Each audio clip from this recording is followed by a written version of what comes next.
Hello and welcome back to Asian Cinema Season 2 and another Studio Ghibli. I don't have a snappy title for this little mini-series me and Connie are doing, but the Studio Ghibli discussions with Connie.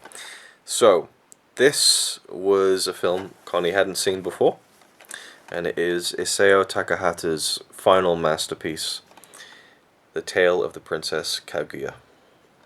This is based on, I believe it's called The Tale of the Bamboo Cutter, which is one of the oldest surviving pieces of Japanese literature, whatever you want to call it. One of the old stories from like over 1,000 years ago, they think.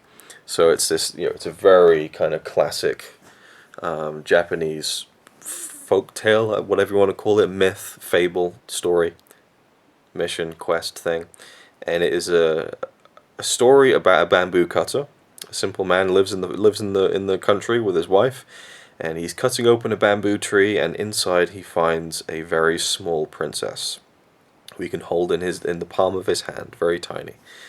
Takes it back to his wife, and suddenly this little princess turns into a young baby, and a young girl. Baby, not an old baby then. Yeah, not an old baby, because I mean that's a different anime film that you could watch if you wanted to. But no, this is it's a young baby who steadily grows and grows, and she becomes a toddler, and has an accelerated growth rate. And then the bamboo cutter starts finding pieces of gold in the bamboo trees he's cutting. So he uses this money, these riches, and silk dresses. And silk dresses.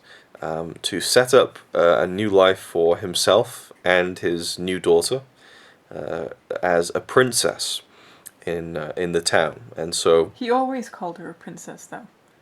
From the second he held her, yeah, he said she's a princess. Well, she looks like a princess when the thing opens. I mean, she's in like a kind of almost a ceremonial robe. And they decide that that's what she's going to become. And so they raise her for that, and they never give her a name. He just calls her princess. Yes.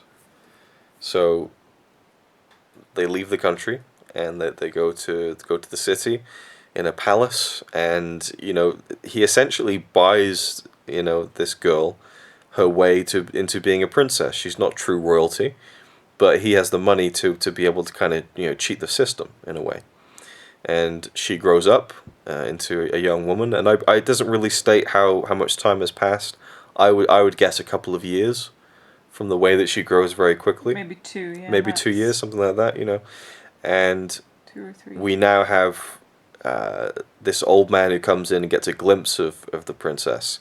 And he finds her breathtakingly beautiful, and word gets out. And so I think 5 or 6 of the princes of the city, they come, and I think it's 5. Is it 4? No, it's definitely more than 4. So I think there's 5 of them, and they come to see her.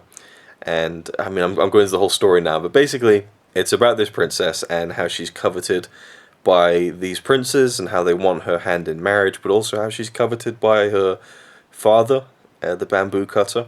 It all leads to the end of the film. That's a really bad way to sum it up, but that is the story. She really wants to be back in the country. Yes. With her friends who she grew up with. In a year. And a boy that she grew up to be about the same age as. Yes.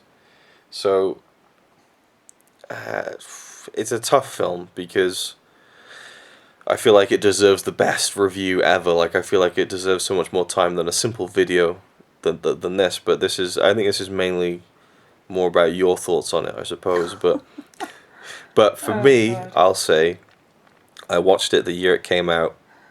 In this side of the world. I think it came out at the end of 2013 in Japan, came out 2014 in America and Europe and so on.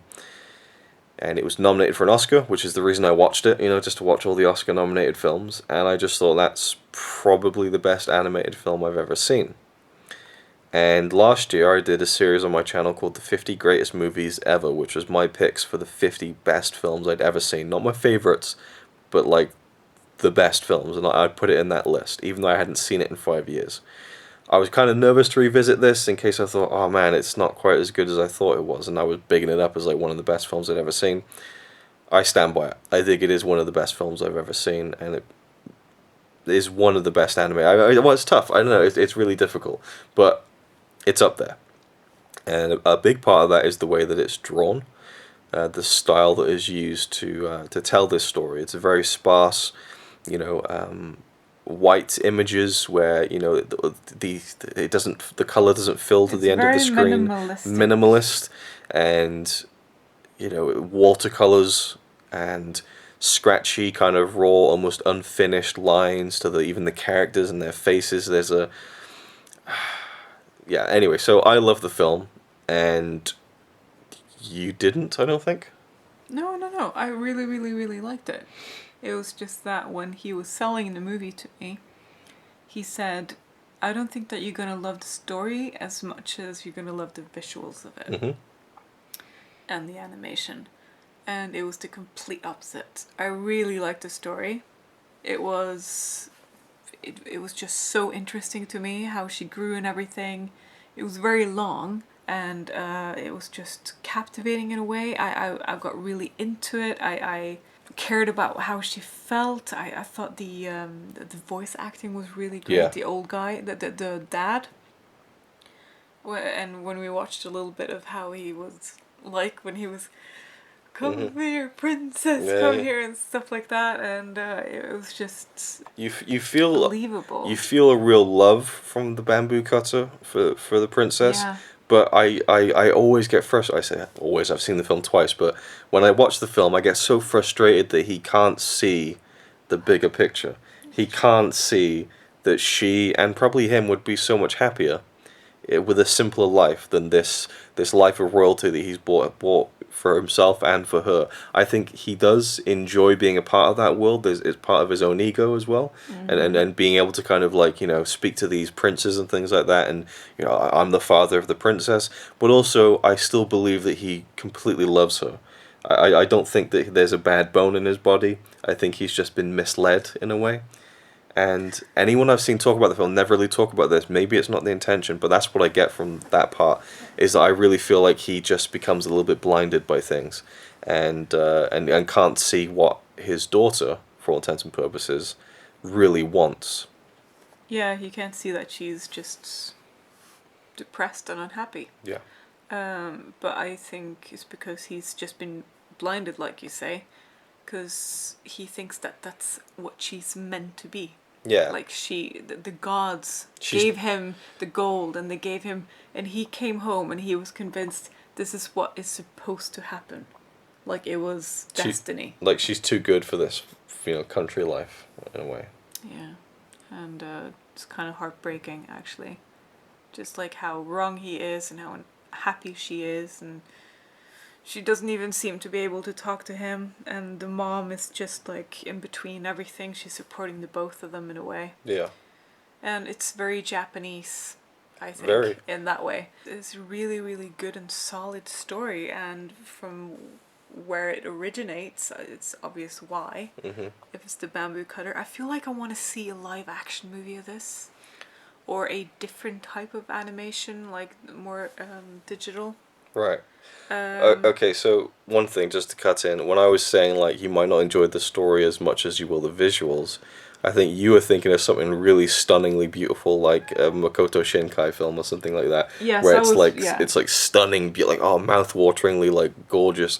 Whereas to me, I think it's so beautiful because it's this. You like a different style than I do. You like the more simpler style, whereas not always. I like the other stuff too. No, I'm not saying that you do always, but it's just like I thought that you knew what kind of style I liked, and this isn't it. I thought you would, because a lot of it is watercolors, and it is. Yeah, but it's very... not obvious watercolors. There were some things with the trees and everything, but to me that was just. It didn't look like watercolors at all. It looked like just. I think there's also drawing. I think there's charcoal as well. I think that is part of the but it's all very simple. The line work and stuff like that, to me, from my memory, looked like it could have just been drawn in Photoshop. Okay. Because of the brush strokes and everything, it didn't look like the watercolor stuff that I do, for example. You can really tell that it's watercolor. And with some of the background stuff that you see in other Miyazaki movies, you can definitely tell that it is. And with this one, it was just so... it was so simple, and it just, to me, it could have been more.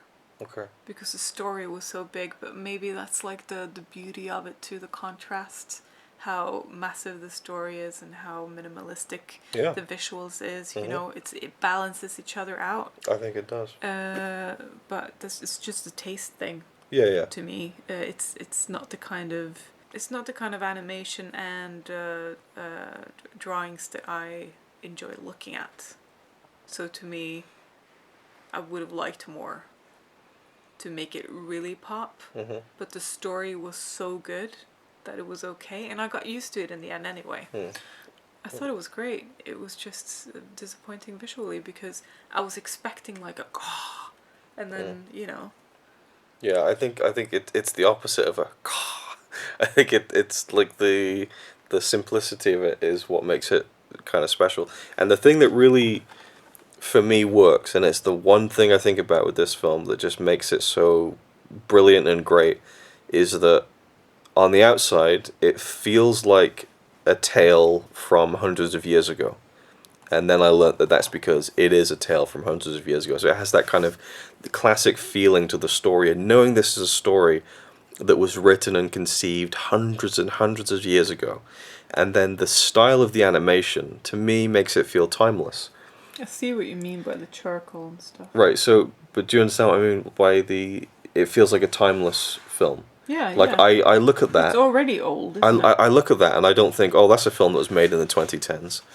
I don't go, oh, that was a film that was made in the 1940s. This could have been made, It could have been made at any point, and yeah. for that, I think there's something really special about that, and so I think it will retain its essence a lot longer than some other animated films that might be of their time, whether it's using a little bit of CGI effects or differences in the way that animation is done over the years.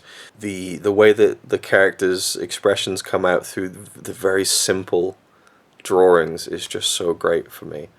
But yeah, it's mainly that timeless quality to it that I think is my favourite part of the film. Now, I say it's one of the best films I've ever seen. I wouldn't say it's one of my favourite films ever, because it is very long and it's very slow paced.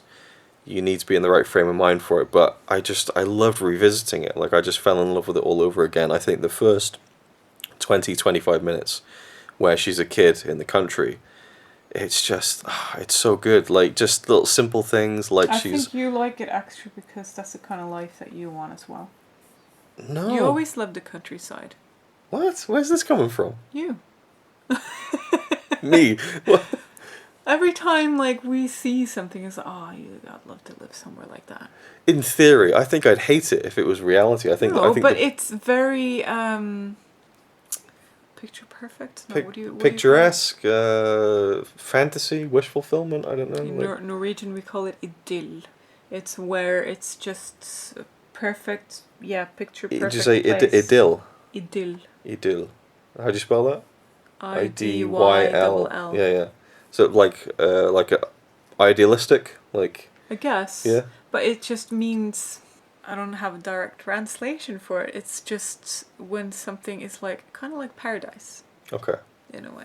But then paradise isn't realistic, so no. It's paradise personally. Personally. Like for some people that's a beach. For some people that's like a cabin out in the forest. And some people it's like this countryside place. Yeah, like I like the idea of it more than the reality of it, because I think if I was to live in the country, I'd be bugged by the bugs and like all that kind of stuff. Pun intended.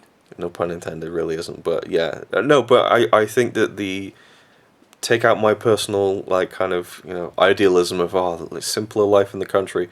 I love just seeing that simple. There's no other way to say it, but that simpler life where it's just about more than the stresses of modern life that can creep in, even at that point where it's set hundreds of years ago. There's no real date on that, but even then, going to the city and the way things are done in the palace and the princes and everything, and you just think, you strip all that away, we're all people, and just but mainly just her as a young girl. Like, there's a great sequence where she's just rolling around on the floor and she sees a frog and she starts like imitating its leap, and it's just simple stuff like that, that just, I don't know, it kind of calls back to the innocence of childhood as well. I think, and just growing up, and so that and that I think that's such a big part of the film because you see that at the beginning, and then all she longs for throughout the whole film is to go back to that. And there's brief sequences where she kind of like goes back and so on. But anyway, one of my favorite parts of the film is definitely when she is really upset and she runs out of the palace, and the drawings get like super abstract and sketchy and raw, and just all sorts of. How do you feel about that sequence? It was okay. It was okay. Yeah. Huh. Yeah. So I thought. I think I was distracted because when I was watching it, I was thinking, oh, this is probably what Luke was talking about. Yeah. So that was in the back of my head, and then I was analysing it. Okay, so how scratchy is it? It's not that scratchy. They're just imitating that things are moving really fast. And then I was just analysing it too much. That's a shame. If you hadn't told me about it, maybe I would have looked at it differently. Or maybe I wouldn't have noticed at all. It's the moral of the story. Don't tell anyone anything about anything. That's a shame. I think it's one of the most powerful parts of the whole film. It's just a really, really effective way to show how she's feeling. Like just the. I think every scene with the parents showing how much they loved her, to me, was more emotional. And the boy, the love interest, and the ending was 10 times more. Yeah. I just think it was a brilliant, genius choice Of course it is. It's just I didn't notice. It's it's a brilliant part of the film, and now we probably already ruined it for the people. no, I don't So you're think gonna so. be like, oh, what's this? Oh, yeah. Opinions are opinions. What I think is great, other people won't. You clearly don't. It's not. No, We're all gonna read. We're all gonna read things differently, and all gonna see things in slightly different ways or in vastly different ways. So it's a shame, but it's it is what it is, and I like that you enjoyed the story more than anything else. And I do almost think that to me, the visuals almost do outweigh the story just a little bit, but that goes into how much I enjoy the almost just the way that because the way that it looks and the way that it's been drawn and animated just lends itself so well to something that feels of a different time altogether. It feels of a different world almost. How did you feel about the ending of the film? Spoilers, by the way, if you haven't seen it, where she gets taken back home to the moon. And I was watching the making of documentary, and the composer Joe Hisaishi was saying, "What does it mean?" He was saying to the director Isao Takahata, "What does it mean when she goes back to the moon? Like what, is that kind of her going home?" And the director said, "Well, it's her dying basically. It's like she's had this life. It's her death basically." So how do you feel about that sequence and the way the film ended? I remember you said at the end, "Oh, so it wasn't a happy ending," or something like that. I was very surprised. I didn't expect it to be because it was just. It seemed to me like it was like Thanos snapping his fingers. There was nothing that they could do. Like she was trying, and then they just put that damn cloak on her anyway. Mm-hmm. They have this cloak that if you put it around your shoulders, you forget everything. Yeah. And she had already walked onto the cloud, and it's such a big contrast with that happy music, which kind of like when there's like a psycho murderer coming into the house and you have that record on repeat, like happy days, happy days, happy days, and it's just like a happy song, but it's so fucked up. And it's these people come in and there's this happy flute music and harps and shit like that. And it's just the most devastating part of the movie. And the contrast there really works because it's provoking. Mm-hmm. You want it to be sad music so you get into it more. Instead, you sat there like in disbelief.